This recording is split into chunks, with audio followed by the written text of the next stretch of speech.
Hi guys, today we are going to be starting Unit 8. If you did not finish or complete the Unit 7 test that I assigned before spring break, make sure you go ahead on Seesaw and complete that so that I can go ahead and give you a score and look at how you did and go over some things that you're not understanding. Alright, so Unit 8 starts with measuring to the nearest quarter inch or 1/4 of an inch. Today we're going to use rulers to measure to the nearest quarter inch.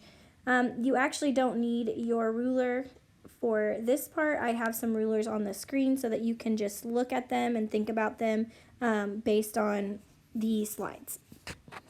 Alright, so let's start with some mental math and fluency. I'm going to show you a slide for 2 or 3 seconds. The bold outline will represent the whole. Is the fraction I show you greater than, less than, or equal to 1/2? So I'm going to show you a picture that it's going to be a circle, and it's going to have something shaded in. Is the shaded part greater than, less than, or equal to 1/2? That is the question. All right, what do you think? Was the fraction greater than, less than, or equal to 1/2? If you said greater than, you are correct. 1/2 would be about this much shaded. So you can see more than that is shaded, so it is greater than. Let's try another one. What do you think? Was the fraction greater than, less than, or equal to 1/2? If you said equal to, you would be correct. There are 4 pieces, 1, 2, 3, 4, and 2 of them are shaded, and 2 of them are not. So half of them are shaded. All right, let's try one more.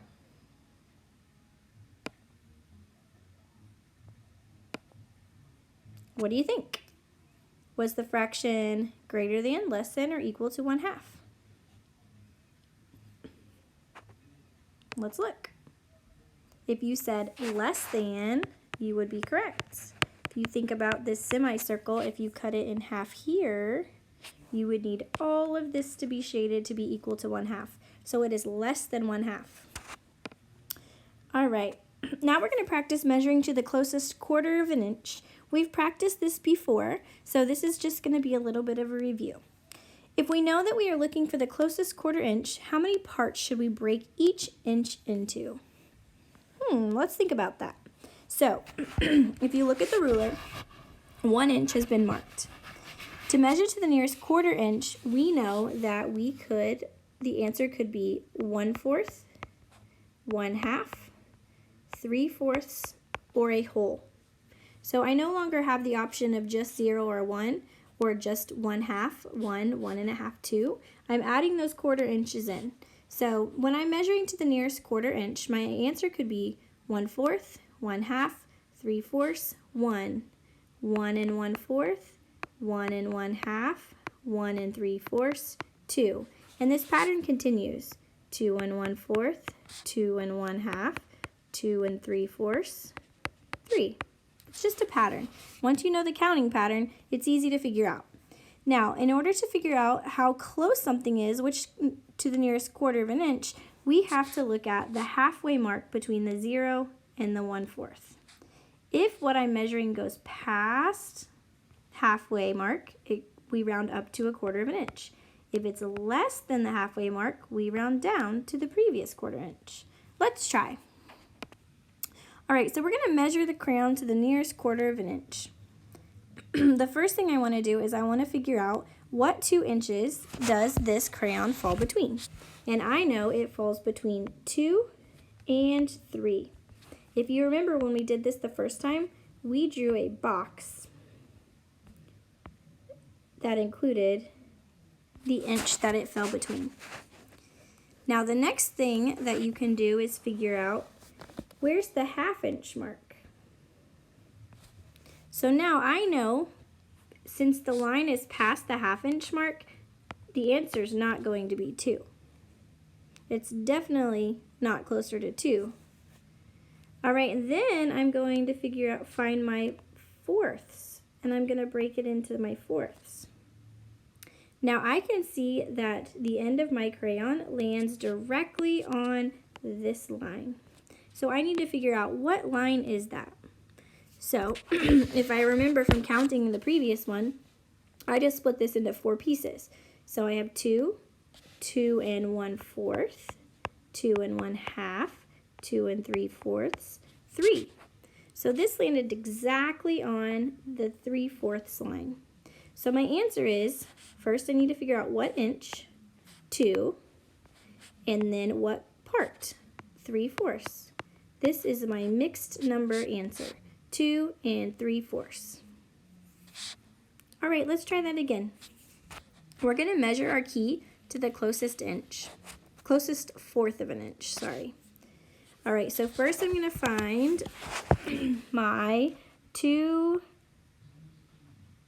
inch marks that my line ends between. So that would be between 1 and 2. Okay, then I'm going to cut that box in half. Now I noticed when I cut that box in half, my line landed directly on the half. So if I know that it landed directly on the half, I don't need to cut it into quarters because I already have the answer. I didn't need to do that because I know my line landed right on the 1/2 mark, which is here. So that would be, find the fraction, the number that comes before the part. So that's 1, and then the fraction is 1/2. So this key is 1 1/2 inches long. Remember, anytime I'm moving too quickly and if you don't have think time, to pause the video so you can think and process through what's happening. All right, let's measure this pin to the nearest 1/4 inch. All right, so remember, find the inches, the whole inches that the line falls between. So if I'm doing this, it's between 5 and 6. Then I'm going to cut my box in half. This is the 1/2 mark. Now if my line landed right on the 1/2, I could be done, but it didn't. I need to be more specific. So I'm going to cut it into fourths. This is the 1/4 mark. This is the 3/4 mark. I noticed that my pin ended at this line. So now I need to figure out what measurement is at that line. So I have my whole inch that comes right before the line where the line ends, and then I find my fraction that matches where the line is. So this pin is 5 1/4 inches long. All right, open your math journal to Math Boxes 8-1 on page 254. We're going to kind of work through these together today. All right, so number 1 says, what fraction of the distance from 0 to 1 did the triangle move? So math boxes are always just a little bit of a review. Whoops, sorry about that. Today, we are going to do some of these math boxes together, and just to make sure that everybody's following and understanding the things that we've already learned. So, what fraction of the distance from 0 to 1 did the triangle move? So I know that they told me the distance was from 0 to 1. So I know that this is going to be 6/6 because I see the bottom number is 6. And I see that this would be 1/6, 2/6, 3/6, 4/6, 5/6, 6/6. So if it's asking what fraction of the distance from 0 to 1 did the triangle move, my answer should be 6/6. I cannot write 1/2 as my answer because 1 is not a fraction. 6/6 would be the correct answer. Okay, number 2 says fill in the blanks. So let's think about what this is saying. We need to figure out, we have an equal sign in the middle. An equal sign tells me whatever is happening on this side should be the same or equal the same number as what's happening on this side. So when I look at this first problem, I see 2 times 10 plus 3. Now over here, I have 10 times 2 plus something. So let's see what they already have in common. Well, I know that both of them have 10 times 2, or 2 times 10. Those mean the same thing. So what am I missing on this side? If you said plus 3, you're correct. 3 plus 10 times 2 is the same as 2 times 10 plus 3. The numbers are just mixed up, rearranged. All right, let's try the next one. 12 plus 3 times 3 should equal whatever I have on this side. So 3 times what plus 12? Well, let's think about what I already have. I already have 12 plus. I already have 3 times, so I'm just missing a 3. If I plug that 3 in there, everything on this side will equal everything on this side. All right, let's try the next one. 5 times 4 times 2 equals something times 4 times 2.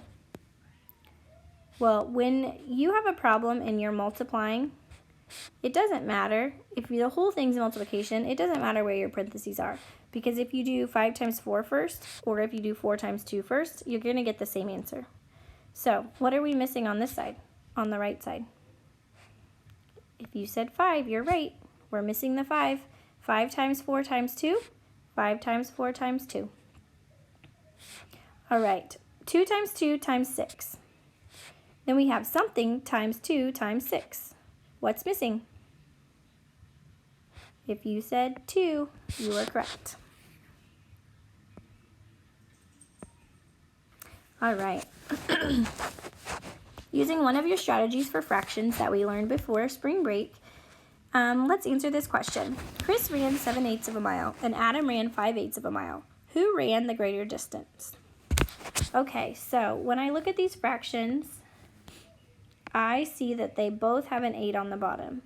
That tells me that this is going to be pretty simple.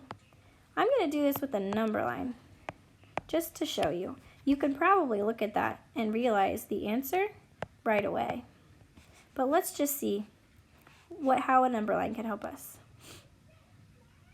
All right, so let's see. We need 8 pieces. So that means we need 4 on both sides. So we have 1/8, 2/8, 3/8, 4/8, 5/8, 6/8, 7/8, and then 1 would be 8/8. So Chris ran 7/8 of a mile. So this is Chris right here. And Adam ran 5/8 of a mile. So this is Adam right here. Who ran the greater distance? Who means I'm going to write a name. If you said Chris, you would be correct, because 7/8 is greater than 5/8. Now we want to write a number sentence down here that tells 7/8 is greater than 5/8. So you plug in your greater symbol. Remember, when the bottom number of the fraction is the same, all you have to do is compare the top number. It's like I have a cake and I cut it into 8 pieces. Well, this person ate 7 of them, and this person ate 5 of the pieces. 7 is bigger than 5. All right, some telling time. Let's figure out what time these clocks are showing. So, remember, when you're looking at an hour hand, you're going to find the hour that it is pointing between. I can see that the hour hand is pointing between the 7 and the 8. So I know it's going to be 7 something. You always go to the hour that is before the hand. Then over here, if I count by 5s, I know that 2 means 10.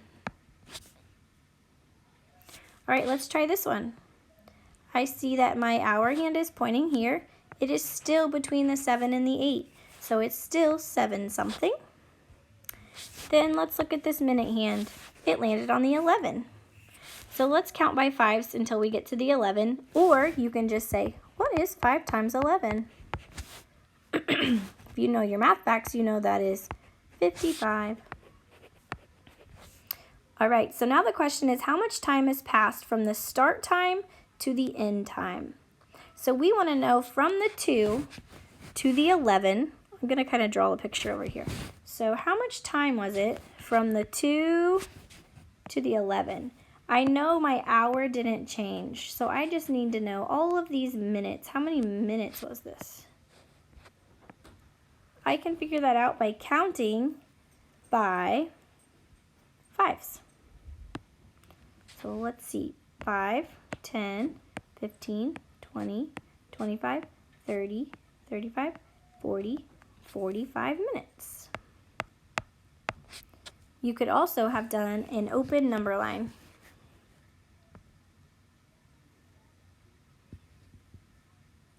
On this problem, if you did not show a number line or a different strategy for solving number 3, go ahead and use this space to solve.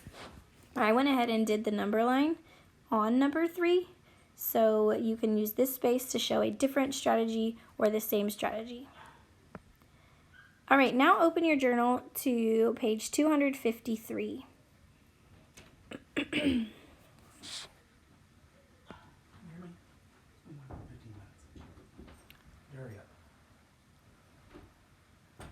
Think about where each of the fractions belong below on the number line. Then write one of the fractions in each box for A, B, C, and D on the number line. Okay, this is tricky because if you notice, not all of our spaces are equal. So we need to think about how many spaces could we fit on our number line in order for each mark to be accurate. Now, luckily, they gave us some multiple choice over here, so that can help us. So let's figure out the easiest fraction would be 1/2. If you cut this number line in half, where would the 1/2 be? Directly in the center, you are correct. Okay, now we need to figure out where we would have fourths and thirds. So if I took this number line and I cut it into 4 pieces, I would have A, C, and D in those fourths. Let me show you with X's. I can just pretend like B is not there. So this A would be 1/4 and D would be 3/4. Now I'm left with thirds. So if I cut my number line in 3 pieces, it would be here, here, and then you have the end. So it would look like this. Kind of tricky with all those X's on there. So B lands at 1/3. Now how did we figure out the location of 3/4 on the number line? Well, we cut the number line into 4 pieces.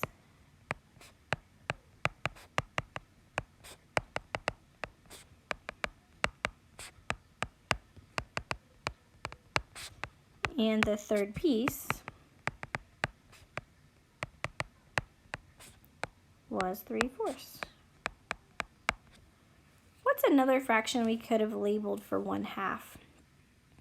All right, so let's think about, we did fourths and C landed on a 4th. So if this is 1/4 and this is 3/4, what force would this be? 2/4. Very good. All right, look at the number line below and label the tick mark with a fraction that could name that point. All right, so let's figure out how we could split the number line up. When I look at this, I know that in order to figure this out, I have to make another piece the same size as the piece that I just made the X. And if I do that, it's going to be cut into 3 equal pieces. So what fraction would land here? Let's see. 1, 2 out of 3. 2/3. All right, let's label 3/6 on the number line. All right, so let's take our thirds and let's cut them in half. When you cut thirds in half, you make 6. So now, 1/6, 2/6, 3/6, 4/6, 5/6, and 6/6. So 3/6 belongs right here. You may also have known it belonged there because 3/6 is equal to 1/2. And I know this because 3 is half of 6. All right, before tomorrow's lesson, I need you to complete Math Journal page 255 and Math Boxes on page 258. All right, that's all you need to do for today. Submit those on Seesaw and we will review them tomorrow.